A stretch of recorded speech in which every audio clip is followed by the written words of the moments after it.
Nagpaabot ng mensahe si Vice President Sara Duterte kaugnay sa selebrasyon ng ika-127 anibersaryo ng Philippine Navy.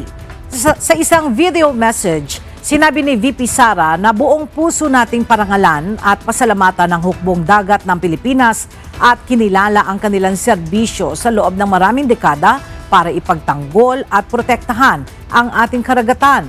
Sa huli, pinasalamatan nito ang serbisyo at walang sawang pagmamahal sa bayan ng hukbong dagat ng Pilipinas, lalo na ang kanilang tungkulin na pangalagaan ang ating teritoryo laban sa anumang banta sa seguridad.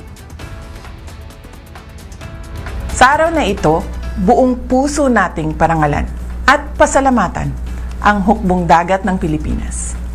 Sa maraming dekada ng inyong paglalayag, kayo ay nananatiling matatag na haligi ng sandatahang lakas at matapang na tagapagtanggol ng ating karagatan.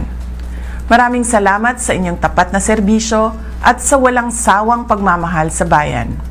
Lalo na sa inyong tungkuling pangalagaan ang ating teritoryo laban sa anumang banta sa seguridad.